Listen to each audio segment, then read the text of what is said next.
आपका स्वागत करते हैं सनातन तीर्थ यात्रा में। अब शुरू करते हैं विष्णु पुराण का भाग 2। नवम अध्याय। दुर्वासा जी के शाप से इंद्र का पराजय, ब्रह्मा जी की स्तुति से प्रसन्न हुए भगवान का प्रकट होना तथा देवताओं को समुद्र मंथन का उपदेश देना और देवता एवं दैत्यों द्वारा समुद्र मंथन। श्री पराशर जी बोले, हे मैत्रेय, तुमने इस समय मुझसे जिसके विषय में पूछा है वह श्री संबंधी लक्ष्मी जी का इतिहास मैंने भी मरीच ऋषि से सुना था। वही मैं तुम्हें सुनाता हूँ, सावधान होकर सुनो। एक बार शंकर के अंशावतार श्री दुर्वासा जी पृथ्वी तल में विचर रहे थे।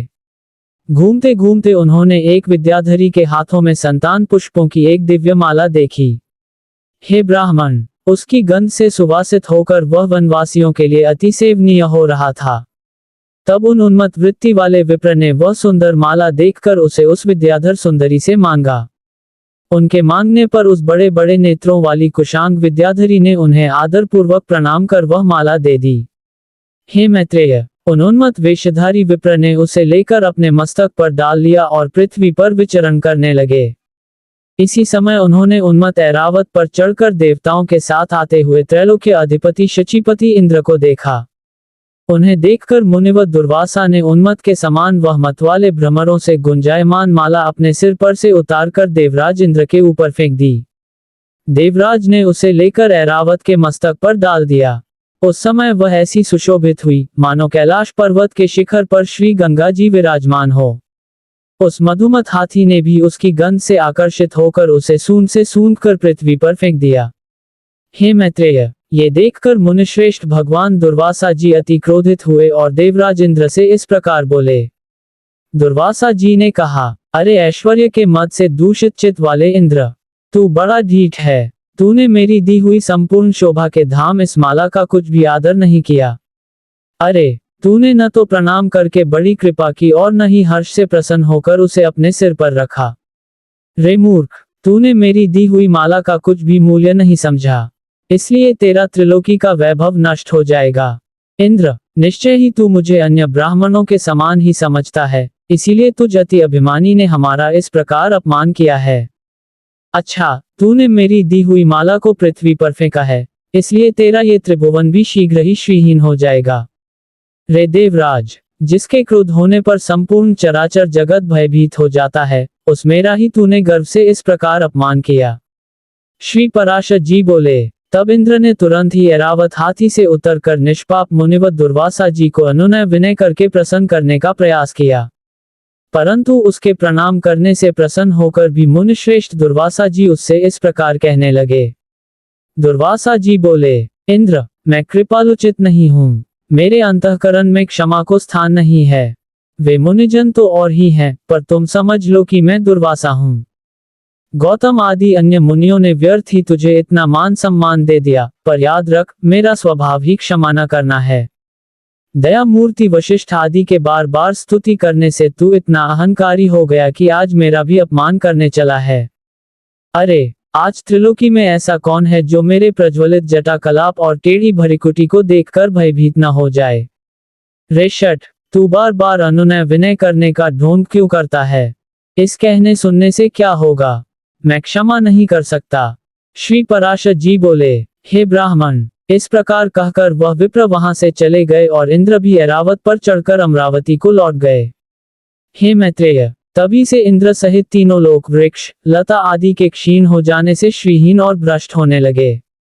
तब से यज्ञों का होना बंद हो गया। तपस्वियों ने तप करना छोड़ दिया और लोगों का दान आदि धर्मों में भी चित नहीं रहा। हे द्विज श्रेष्ठ, समस्त लोक लोभ आदि के वशीभूत होकर सात्विकता से हीन और सामर्थ्यहीन हो गए। वे तुच्छ वस्तुओं के लिए भी लालायित रहने लगे। जहाँ सत्व होता है वहीं लक्ष्मी रहती हैं, और सत्व भी लक्ष्मी का ही साथी है। श्रीहीनों में भला सत्व कहाँ, और बिना सत्व के गुण कैसे टिक सकते हैं? बिना गुणों के पुरुष में बल, शौर्य आदि सभी का अभाव हो जाता है और निर्बल पुरुष सबका अपमान सहता है। अपमानित होने पर प्रतिष्ठित पुरुष की बुद्धि भी बिगड़ जाती है। इस प्रकार त्रिलोक श्रीहीन और सत्वहीन हो जाने पर दैत्य और दानवों ने देवताओं पर चढ़ाई कर दी। सत्व और वैभव से हीन होते हुए भी दैत्यों ने लोभवश श्रीहीन देवताओं से घोर युद्ध ठाना। अंततः दैत्यों द्वारा देवता लोग परास्त हो गए। तब इंद्र आदि समस्त देवगण अग्निदेव को आगे कर महाभाग्य महाश्री ब्रह्मा जी की शरण में गए। आगे का वर्णन देवताओं द्वारा भगवान विष्णु की स्तुति और समुद्र मंथन की कथा होकर इस प्रकार बोले, हे देवगण, मैं तुम्हारे तेज को फिर बढ़ाऊंगा। तुम इस समय में जो कुछ कहता हूँ वह करो।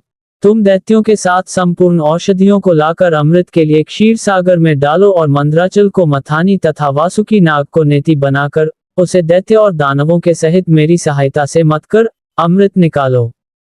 तुम लोग साम नीति का अवलंबन कर दैत्यों से कहो कि इस काम में सहायता करने से आप लोग भी इसके फल में समान भाग पाएंगे। समुद्र के मथने पर उससे जो अमृत निकलेगा उसका पान करने से तुम सबल और अमर हो जाओगे। हे देवगण, तुम्हारे लिए मैं ऐसी युक्ति करूंगा जिससे तुम्हारे द्वेषी दैत्यों को अमृत ना मिल सकेगा और उनके हिस्से में केवल समुद्र मंथन का क्लेश ही आएगा। श्री पराशर जी बोले, तब देवदेव भगवान विष्णु के ऐसा कहने पर सभी देवगण दैत्यों से संधि करके अमृत प्राप्ति के लिए यत्न करने लगे। हे मैत्रेय, देव, दानव और दैत्यों ने नाना प्रकार की औषधियां लाकर उन्हें शरद ऋतु के आकाश से निर्मल कांति वाले क्षीर सागर के जल में डाला और मंद्राचल को मथानी तथा वासुकी नाग को नेति बनाकर बड़े वेग से अमृत मथना आरंभ किया। भगवान ने जिस ओर वासुकी की पूंछ थी उस ओर देवताओं को तथा जिस ओर मुख था उधर दैत्यों को नियुक्त किया। महातेजस्वी वासुकी के मुख से निकलते हुए श्वास की अग्नि से झुलस कर सभी दैत्यगण निस्तेज हो गए और उसी श्वास वायु से विक्षिप्त हुए मेघों के पूंछ की ओर बरसते रहने से देवताओं की शक्ति बढ़ती गई। हे महामुनि, भगवान स्वयं कूर्म रूप धारण कर क्षीर सागर में घूमते हुए मंद्राचल के आधार हुए और वे ही चक्र गदाधर भगवान अपने एक अन्य रूप से देवताओं में और एक रूप से दैत्यों में मिलकर नागराज को खींचने लगे थे। तथा हे मैत्रेय, एक अन्य विशाल रूप से जो देवता और दैत्यों को दिखाई नहीं देता था, श्री केशव ने ऊपर से पर्वत को दबा रखा था। भगवान श्री हरि अपने तेज से नागराज वासुकी में बल का संचार करते थे और अपने अन्य तेज से वे देवताओं का बल बढ़ा रहे थे। इस प्रकार देवता और दानवों द्वारा क्षीर सागर के मथे जाने पर पहले यज्ञ सामग्री की आश्रय रूपासुर पूजिता कामधेनु उत्पन्न हुई। हे महामुने, उस समय देव और दानवगण अति आनंदित हुए और उसकी ओर चित खींच जाने से उनकी टकटकी बंध गई।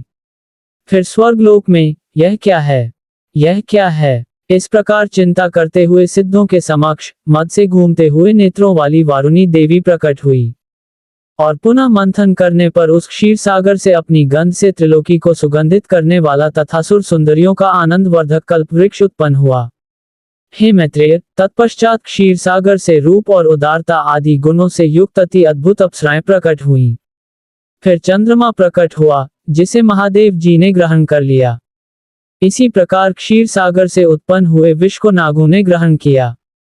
फिर तदोपरांत वस्त्रधारी साक्षात भगवान धन्वंतरी जी अमृत से भरा कमंडलू लिए प्रकट हुए। हे मैत्रेय, उस समय मुनिगण के सहित समस्त दैत्य और दानवगण स्वस्थ चित होकर अति प्रसन्न हुए।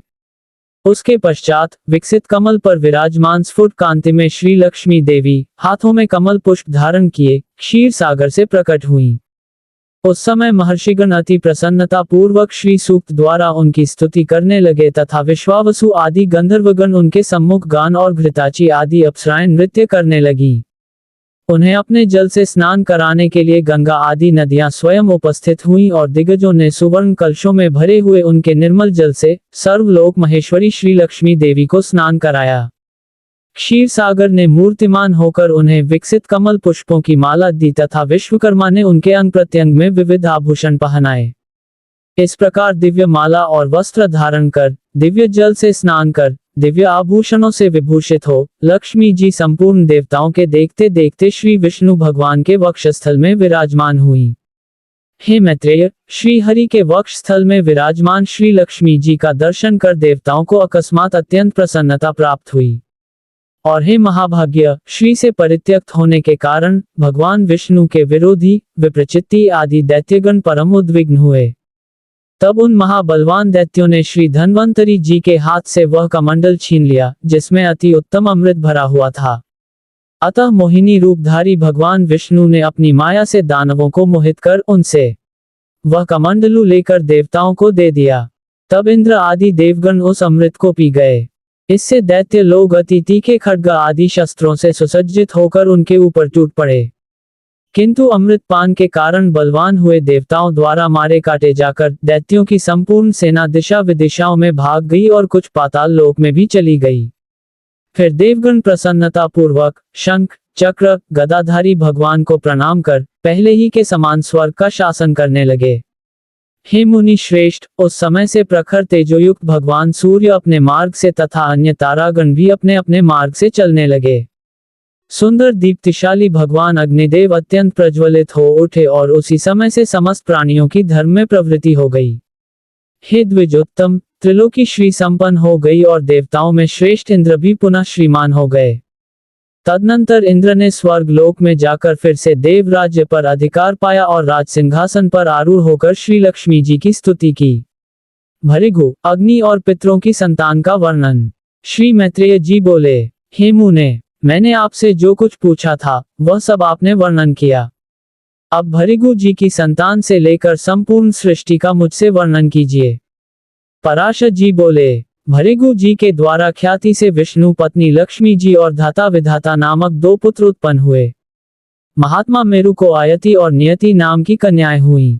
धाता और विधाता की पत्नियों से उनके प्राण और मुकु नामक दो पुत्र हुए। बकंडा और कंडेय से वेदशिरा का जन्म हुआ। अब प्राण की संतान का वर्णन सुनो। प्राण का पुत्र दूतिमान और उसका पुत्र राजवान हुआ। हे महाभाग, उनका वंश बहुत विस्तृत हुआ। मरीच की पत्नी संभूति ने पूर्णमास को उत्पन्न किया। उस महात्मा के विरजा और पर्वत नामक दो पुत्र हुए। हे द्विज, उनके वंश का वर्णन करते समय मैं उन दोनों की संतान का भी वर्णन करूंगा। अंगिरा की पत्नी स्मृति से सिनिवाली, कृदु, राखा और अनुमति नाम की कन्याएं उत्पन्न हुईं। अत्रि की भार्या अनुसुया ने चंद्रमा, दुर्वासा और योगी दत्तात्रेय जैसे निष्पाप पुत्रों को जन्म दिया। पुलस्त्य को पत्नी प्रीति से दत्तो नामक पुत्र प्राप्त हुआ, जो अपने पूर्व जन्म में स्वयंभू मनवंतर में अगस्त्य कहलाता था। पुलह की पत्नी क्षमा से कदम, उर्वर और सहिष्णु नामक तीन पुत्र उत्पन्न हुए। कृतु की संतति नामक भार्या ने अंगूठे के पौरव के समान शरीर वाले तथा प्रखर सूर्य के समान तेजस्वी वालखिल्य आदि 6000 मुनियों को जन्म दिया। वशिष्ठ की ऊर्जा नामक पत्नी से रज, गोत्र, ऊर्ध्वबाहु, सवर्ण, अनय, सुत्पा और शुक्र ये 7 पुत्र उत्पन्न हुए। ये सभी निर्मल स्वभाव वाले मुनिगण तीसरे मनवंतर में सप्तर्षि हुए। हे द्विज, अग्नि का अभिमानी देव जो ब्रह्मा जी का ज्येष्ठ पुत्र है, उसके द्वारा स्वाहा नामक पत्नी से अति तेजस्वी पावक, पवमान और जल को भक्षण करने वाला सूची नामक 3 पुत्र उत्पन्न हुए। इन तीनों के प्रत्येक के 15-15 पुत्र हुए। इस प्रकार कुल 45 संतानें हुईं। पिता अग्नि और उसके 3 पुत्रों को मिलाकर ये सब अग्नि ही कहलाते हैं। इस प्रकार कुल 49 अग्नि कहे गए हैं। हे द्विज, ब्रह्मा जी द्वारा रचे गए जिन अंज, अग्नि, वात और साग्निक बर्षद आदि पितरों के विषय में तुमसे कहा था, उनके द्वारा स्वधा ने मेना और धारिणी नामक 2 कन्याएं उत्पन्न की। वे दोनों ही उत्तम ज्ञान से संपन्न, सभी गुणों से युक्त, ब्रह्मवादिनी तथा योगिनी थीं। इस प्रकार ये दक्ष कन्याओं के वंश परंपरा का वर्णन किया गया। जो कोई श्रद्धा पूर्वक इसका स्मरण करता है, वह निसंतान नहीं रहता। एकादश अध्याय, ध्रुव का वन गमन एवं मरीच आदि ऋषियों से भेंट। श्री पराशर जी बोले, हे मैत्रेय, मैंने तुम्हें स्वयंभू मनु के प्रियव्रत एवं उत्तानपाद नामक 2 महाबलवान और पराक्रमी पुत्रों के विषय में बताया था। हे ब्राह्मण, उनमें से उत्तानपाद की प्रियसी पत्नी सुरुचि से पिता का अत्यंत लाडला उत्तम नामक पुत्र उत्पन्न हुआ। हे द्विज, राजा की जो सुनीति नामक राजमहिषी थी, उसमें उसका विशेष प्रेम नहीं था। उसका पुत्र ध्रुव हुआ। एक दिन राज सिंहासन पर बैठे हुए पिता को गोद में अपने भाई उत्तम को बैठा देख ध्रुव की इच्छा भी गोद में बैठने की हुई। किंतु राजा ने अपनी प्रेयसी सुरुचि के सामने गोद में चढ़ने के लिए अनुमति नहीं दी। सुरुचि ने व्यंग्यपूर्वक कहा, अरे लल्ला, बिना मेरे गर्भ से उत्पन्न हुए किसी अन्य स्त्री का पुत्र होकर भी तू व्यर्थ ही इतना बड़ा मनोरथ क्यों करता है? तू अविवेकी है, इसीलिए ऐसी दुर्लभ वस्तु की इच्छा करता है। ध्रुव की मां सुनीति की शिक्षा। श्री पराशर जी बोले, हे द्विज, विमाता के ऐसे वचन सुनकर वह बालक क्रोधित हो उठा। वह पिता को छोड़कर अपनी माता के महल की ओर चल पड़ा। माता सुनीति ने अपने पुत्र के ओष्ठों को कांपते हुए देखा। उसने गोद में बिठाकर पूछा, बेटा, तेरे क्रोध का क्या कारण है? तेरा किसने अनादर किया? तेरा अपराध करके कौन तेरे पिताजी का अपमान करने चला है? ध्रुव ने अपनी माता से सारी बातें कह दी। माता सुनीति दुखी होकर बोली, बेटा, सुरुचि ने जो कहा वह सत्य ही कहा है। अवश्य ही तू मंदभाग्य है। हे वत्स, पुण्यवान के विपक्षी ऐसा नहीं कह सकते। ध्रुव का अटल संकल्प। ध्रुव बोला, माता जी, आप जो कुछ कह रही हैं, वे वचन मेरे हृदय में तनिक भी नहीं ठहरते। मैं तो अब वह प्रयत्न करूंगा जिससे संपूर्ण लोकों में सबसे श्रेष्ठ स्थान प्राप्त कर सकूं। राजा की प्रेयसी तो अवश्य सुरुचि ही है और मैंने उसके गर्भ से जन्म भी नहीं लिया। किंतु हे माता, आप देखना, मैं स्वयं अपने पुरुषार्थ से वह पद प्राप्त करूंगा जिसे मेरे पिता ने भी प्राप्त नहीं किया है। ध्रुव की ऋषियों से भेंट। श्री पराशर जी बोले, माता से ऐसा कहकर ध्रुव नगर से बाहर निकल गया। एक उपवन में उसे सप्तर्षियों के दर्शन हुए। उन्होंने बालक ध्रुव से पूछा, हे बालक, तू अभी 4-5 वर्ष का है, तुझे कोई व्याधि भी नहीं है, फिर भी यह निर्वेद क्यों है?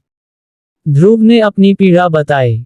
सप्तर्षियों ने कहा, हे राजपुत्र, बिना गोविंद को आराधना किए कोई श्रेष्ठ स्थान प्राप्त नहीं कर सकता।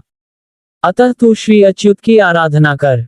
बोले, जो प्रकृति आदि से भी परे हैं, ये परम पुरुष जनार्दन जिससे संतुष्ट होते हैं, उसी को वह अक्षय पद मिलता है। यह मैं सत्य कहता हूँ।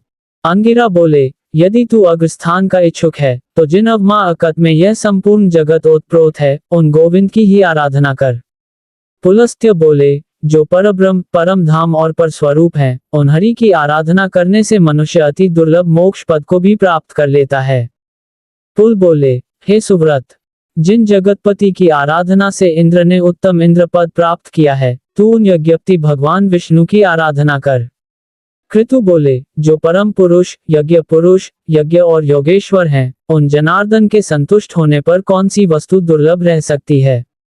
वशिष्ठ बोले, हे राजन, विष्णु भगवान की आराधना करने पर तू अपने मन से जो कुछ चाहेगा वही प्राप्त कर लेगा। फिर त्रिलोकी के उत्तम उत्तम स्थान की तो बात ही क्या है?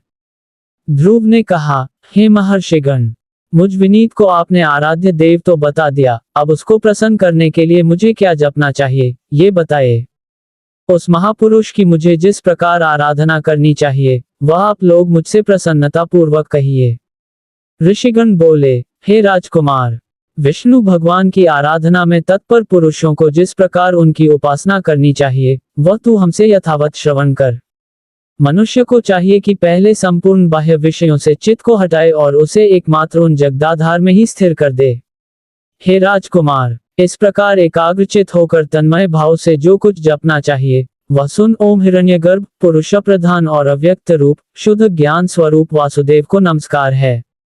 इस ओम नमो भगवते वासुदेवाय मंत्र को पूर्व काल में तेरे पितामह भगवान स्वयंभू मनु ने जपा था। उसने उन्हें त्रिलोकी में दुर्लभ मनोवांछित सिद्धि दी थी।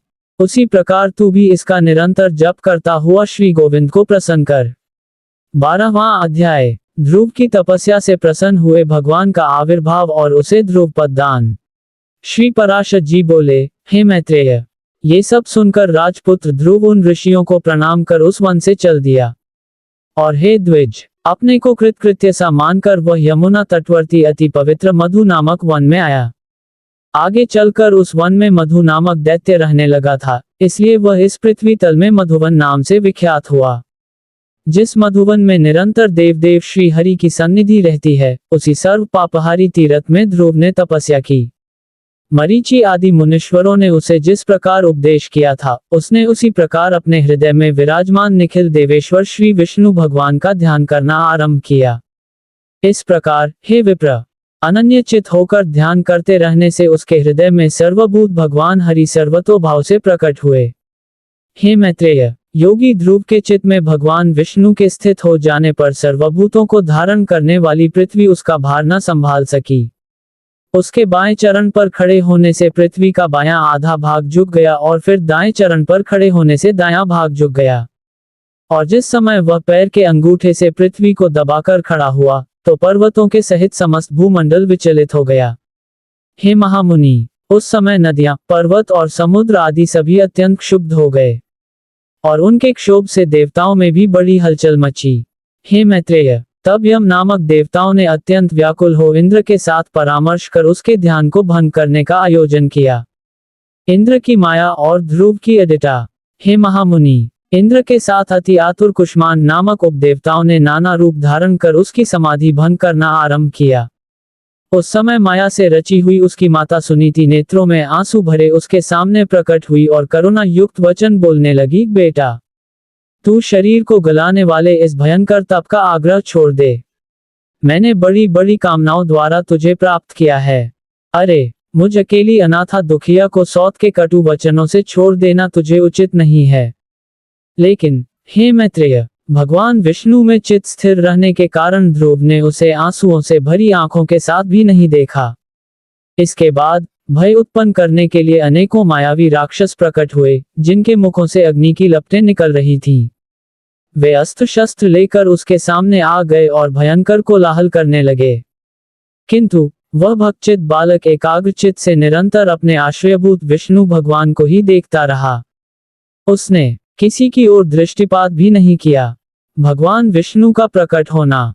हे द्विज, जब देवताओं को ये ज्ञात हुआ कि ध्रुव की तपस्या अटल है, तो वे भयभीत होकर जगत के आदि कारण, शरणागत वत्सल, अनादि और अनंत श्री हरि की शरण में गए।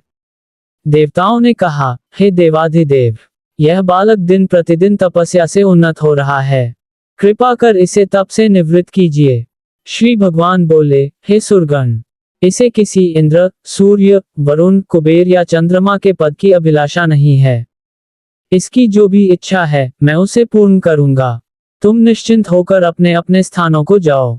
हे द्विज, तब श्री हरि ने स्वयं चतुर्भुज रूप में प्रकट होकर ध्रुव से कहा, हे उत्तानपाद के पुत्र ध्रुव, तेरा कल्याण हो। मैं तेरी तपस्या से प्रसन्न होकर तुझे वर देने के लिए प्रकट हुआ हूँ। अब तू अपनी इच्छा अनुसार श्रेष्ठ वर मांग। गंधा आदि उनके गुण, बुद्धि आदि अंतःकरण चतुष्टय तथा प्रधान और पुरुष से भी परे जो सनातन पुरुष हैं, उन आप निखिल ब्रह्मांड नायक के ब्रह्मभूत शुद्ध स्वरूप आत्मा की मैं शरण हूँ। हे सर्वात्मक और वर्धनशील होने के कारण आपका जो ब्रह्म नामक स्वरूप है, उस विकार रहित रूप को मैं नमस्कार करता हूँ। हे प्रभु, आप हजारों मस्तकों वाले, हजारों नेत्रों वाले और हजारों चरणों वाले परम पुरुष हैं। आप सर्वत्र व्याप्त हैं और पृथ्वी आदि आवरण के सहित संपूर्ण ब्रह्मांड को व्याप्त कर महाप्रमाण से स्थित हैं। हे पुरुषोत्तम, भूत और भविष्य में जो कुछ भी पदार्थ हैं, वे सब आप ही हैं तथा विराट सम्राट और पुरुष आदि भी सब आप ही से उत्पन्न हुए हैं। आप ही इस पृथ्वी के नीचे, ऊपर और इधर उधर सब और बड़े हुए हैं। ये संपूर्ण जगत आप ही से उत्पन्न हुआ है तथा आप ही से भूत और भविष्य हुए हैं। ये संपूर्ण जगत आपके स्वरूप भूत ब्रह्मांड के अंतर्गत है, फिर आपके अंतर्गत होने की तो बात ही क्या है। जिसमें सभी पुरुषों का हवन होता है, वह यज्ञ और घृत तथा ग्राम्य और वन्य दो प्रकार के पशु आप ही से उत्पन्न हुए हैं। आप ही से ऋक्, साम और गायत्री आदि छंद प्रकट हुए हैं। आप ही से यजुर्वेद का प्रादुर्भाव हुआ है और आप ही से अश्व तथा एक और दांत वाले महिष आदि जीव उत्पन्न हुए हैं। आप ही से गौ, बकरियां, भेड़ें और मृगों की उत्पत्ति हुई है। आप ही के मुख से ब्राह्मण, बाहु से क्षत्रिय, जंघा से वैश्य और चरणों से शूद्र प्रकट हुए हैं। आप ही के नेत्रों से सूर्य, प्राण से वायु, मन से चंद्रमा, भीतरी छिद्र नासारंध्र से प्राण, मुख से अग्नि, नाभि से आकाश, सिर से स्वर्ग, बाजुओं से दिशाएं और चरणों से पृथ्वी आदि उत्पन्न हुए हैं। इस प्रकार हे प्रभु, ये संपूर्ण जगत आप ही से प्रकट हुआ है। जिस प्रकार नन्हे से बीज में बड़ा भारी वट वृक्ष रहता है, उसी प्रकार प्रलय काल में यह संपूर्ण जगत बीज स्वरूप आप ही में लीन रहता है। जिस प्रकार बीज से अंकुर रूप में प्रकट हुआ वट वृक्ष बढ़कर अत्यंत विस्तार वाला हो जाता है, उसी प्रकार सृष्टि काल में ये जगत आप ही से प्रकट होकर फैल जाता है। हे ईश्वर, जिस प्रकार केले का पौधा छिलके और पत्तों से अलग दिखाई नहीं देता, उसी प्रकार जगत से आप पृथक नहीं हैं, वह आप ही में स्थित देखा जाता है। सबके आधारभूत आप में राधनी निरंतर आलादिन विच्छेद रहित सवित विद्याशक्ति अभिन्न रूप से रहती हैं। आप में विषय जन्य आह्लाद, ताप देने वाली सात्विकी या तामसी अथवा उभय मिश्र राजसी कोई भी संवित नहीं है, क्योंकि आप निर्गुण हैं। आप कार्य दृष्टि से पृथक रूप और कारण दृष्टि से एक रूप हैं। आप ही भूत सूक्ष्म हैं और आप ही नाना जीव रूप हैं। हे भूत आत्मन, ऐसे आपको मैं नमस्कार करता हूँ। योगियों के द्वारा अंतःकरण में आप ही महत, प्रधान, पुरुष, विराट, सम्राट और स्वरा आदि रूपों से भावना किए जाते हैं और क्षयशील पुरुषों में आप नित्य अक्षय हैं। आकाश आदि समस्त भूतों में सार अर्थात उनके गुण रूप आप ही हैं। हे सर्वेश्वर, आप सर्वात्मक हैं क्योंकि संपूर्ण भूतों में व्याप्त हैं। अतः मैं आपसे क्या कहूँ, आप स्वयं ही सब हृदय स्थित बातों को जानते हैं। हे सर्वात्मक आदि स्थान, हे नाथ, मेरा जो मनोरथ था वह तो आपने सफल कर दिया। हे जगतपति, मेरी तपस्या भी सफल हो गई क्योंकि मुझे आपका साक्षात दर्शन प्राप्त हुआ। श्री भगवान बोले, हे ध्रुव, तुमको मेरा साक्षात दर्शन प्राप्त हुआ, इससे अवश्य ही तेरी तपस्या तो सफल हो गई, परंतु हे राजकुमार, मेरा दर्शन भी तो कभी निष्फल नहीं होता। इसलिए तुझको जिस वर की इच्छा हो वह मांग ले। मेरा दर्शन हो जाने पर पुरुष को सभी कुछ प्राप्त हो सकता है। ध्रुव बोले, हे भूत, भव्य, ईश्वर, भगवान, आप सभी के अंतःकरण में विराजमान हैं। हे ब्राह्मण, मेरे मन में जो कुछ अभिलाषा है वह क्या आपसे छिपी हुई है? तो भी, हे देवेश्वर, मैं दुर्विनीता जिस अति दुर्लभ वस्तु को हृदय से इच्छा करता हूँ उसे आपकी आज्ञा अनुसार आपके प्रति निवेदन करूंगा। हे समस्त संसार को रचने वाले परमेश्वर, आपके प्रसन्न होने पर संसार में क्या दुर्लभ है। इंद्र भी आपके कृपा कटाक्ष के फलस्वरूप ही त्रिलोकी को भोगता है। हे प्रभु, मेरी सौतेली माता ने गर्व से अति बढ़ बढ़कर मुझसे ये कहा था कि जो मेरे उदर से उत्पन्न नहीं है उसके योग्य ये राजासन नहीं है। अतः हे प्रभु, आपके प्रसाद से मैं उस सर्वोत्तम एवं अव्यय स्थान को प्राप्त करना चाहता हूँ जो संपूर्ण विश्व का आधारभूत हो। श्री भगवान बोले, अरे बालक, तूने अपने पूर्व जन्म में भी मुझे संतुष्ट किया था, इसीलिए तू जिस स्थान की इच्छा करता है उसे अवश्य प्राप्त करेगा। पूर्व जन्म में तू एक ब्राह्मण था और मुझ में निरंतर एकाग्रचित रहने वाला, माता पिता का सेवक तथा स्वधर्म का पालन करने वाला था। कालांतर में एक राजपुत्र तेरा मित्र हो गया। वह अपनी युवावस्था में संपूर्ण भोगों से संपन्न और अति दर्शनीय रूप लावण्य युक्त था। उसके संग से उसके दुर्लभ वैभव को देखकर तेरी ऐसी इच्छा हुई कि मैं भी राजपुत्र होऊं। अतः हे ध्रुव, तुझे अपनी मनोवांछित राजपुत्रता प्राप्त हुई और जिन स्वयंभू मनु के कुल में और किसी को स्थान मिलना अति दुर्लभ है, उन्हीं के घर में तूने उत्तानपाद के यहाँ जन्म लिया।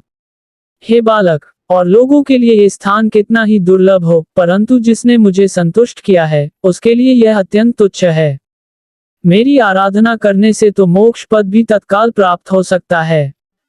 फिर जिसका चित्त निरंतर मुझ में ही लगा हुआ है उसके लिए स्वर्ग से भी उत्तम वह स्थान है जो त्रिलोकी में सबसे उत्कृष्ट है और संपूर्ण ग्रह एवं तारा मंडल का आश्रय बनेगा। हे ध्रुव, मैं तुझे वह ध्रुव निश्चल स्थान देता हूँ जो सूर्य, चंद्र, मंगल, बुध, बृहस्पति, शुक्र और शनि आदि ग्रहों, सभी नक्षत्रों, सप्तर्षियों और संपूर्ण विमानचारी देवगणों से ऊपर है। अगर यह वीडियो अच्छा लगा तो चैनल को लाइक करें, सब्सक्राइब करें और शेयर करें। सनातन तीर्थ यात्रा को सुनने के लिए धन्यवाद।